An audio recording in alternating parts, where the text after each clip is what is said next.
ആലുവ തായിക്കാട്ടുകര സ്വദേശി ഷിയാസിന്റെ മകൻ സിനാനെയാണ് കോഴിക്കോട് കുടിയത്തൂരിലെ ബുഹാരി ഇസ്ലാമിക് സെന്റർ ഹോസ്റ്റൽ കോമ്പൗണ്ടിലെ കുഴിയിൽ വെള്ളത്തിൽ മുങ്ങിയ നിലയിൽ കണ്ടത്. 2025 ഒക്ടോബർ 20 സംഭവം. 30 കൊച്ചിയിലെ സ്വകാര്യ ആശുപത്രിയിൽ സിനാൻ മരിച്ചു. കുട്ടി കളിക്കുമ്പോൾ ഹോസ്റ്റലിലെ മലിനജലത്തിൽ വീണുവെന്നാണ് സ്ഥാപന അധികൃതർ ബന്ധുക്കളോട് പറഞ്ഞത്. എന്നാൽ സംഭവത്തിൽ ഏറെ ദുരൂഹതയുണ്ടെന്നാണ് ബന്ധുക്കളുടെ ആരോപണം. നല്ലൊരു ആക്റ്റീവായിട്ടുള്ളൊരു മോൻ പെട്ടെന്ന് ഇങ്ങനെ സംഭവിച്ച് ഇതാക്കിയെന്ന് പറയുമ്പോൾ ഇത് തക്കതായിട്ടുള്ളൊരു റീസൺ ആണെന്നുണ്ടെങ്കിൽ നമുക്കത് കുഴപ്പമില്ല. പറയണതിലെല്ലാം വേറെ വേറെ ആകുമ്പോൾ നമുക്ക് ഒരുപാട് ഡൗട്ടുകളാണ് വരുന്നത്. പോലീസാണെന്നുണ്ടെങ്കിലും ലാസ്റ്റ് ഫോറൻസിക് റിപ്പോർട്ടൊന്നും കിട്ടാതെ തന്നെയാണ് നമ്മുടെ ഈ ക്ലോസ് ചെയ്തേക്കണത്. കുട്ടിയുടെ ശരീരത്തിൽ ഒരു ഒരച്ചിൽ മാത്രമാണ് പറഞ്ഞത്. ഈ ഭാഗത്ത് മാത്രം ഒരു ചെറിയ ഒരച്ചിൽ മാത്രമേ ഉള്ളൂ. കൊച്ചിന് ഒരു കുഴപ്പമില്ല എന്നാണ് പറഞ്ഞത്. പക്ഷെ പോസ്റ്റ്മോർട്ടം റിപ്പോർട്ടും ഇൻക്വസ്റ്റ് റിപ്പോർട്ടിലും കിട്ടിയേക്കണമെന്ന് വെച്ചാൽ കൊച്ചിൻ്റെ ശരീരത്തിൽ ഒരുപാട് 10-25ഓളം പാടുകളുണ്ട്. ഞെക്കിപ്പിടിച്ച പാടുകളുണ്ട്. ഈവൻ കയറുകൊണ്ട് വരഞ്ഞ പോലെ രീതിയിൽ 2 ഷോൾഡർ ചേർത്തിട്ട് ചെറുവിരലിൻ്റെ ഇവിടെ നിന്ന് തൊലി പോയേക്കണത്.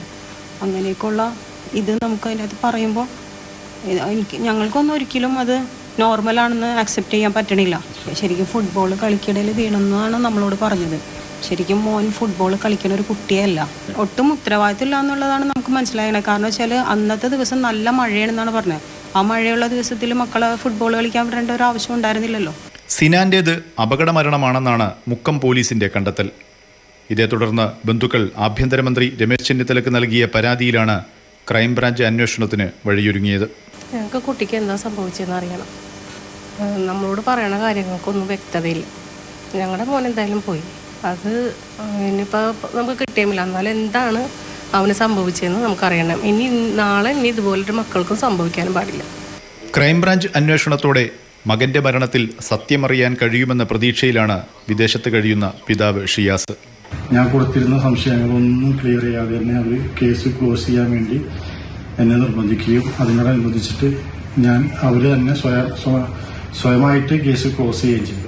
എൻ്റെ നാട്ടിലെ MLA അൻവർ സാദത്തുമായിട്ട് ബന്ധപ്പെടുകയും അതിനോടനുബന്ധിച്ച് ആഭ്യന്തരമന്ത്രിയുമായിട്ട് ബന്ധപ്പെട്ട് കാര്യങ്ങളെല്ലാം ക്ലിയർ ചെയ്ത് എൻ്റെ അപേക്ഷ സ്വീകരിക്കുകയും എൻ്റെ പരാതികൾ ബോധ്യപ്പെട്ടതിന് ശേഷം ക്രൈംബ്രാഞ്ചിന് കൈമാറുകയും ചെയ്തിട്ടുണ്ട്. ഇപ്പോൾ ക്രൈംബ്രാഞ്ചിൻ്റെ അന്വേഷണ പരിധിയിലാണ് കാര്യങ്ങൾ ഇരിക്കുന്നത്. കേസിൽ പോസ്റ്റ്മോർട്ടം റിപ്പോർട്ട് ഉൾപ്പെടെയുള്ള രേഖകൾ പരിശോധിച്ചു വരികയാണെന്ന് ക്രൈംബ്രാഞ്ച് ഉദ്യോഗസ്ഥർ അറിയിച്ചു. മാതൃഭൂമി ന്യൂസ്, കോഴിക്കോട്.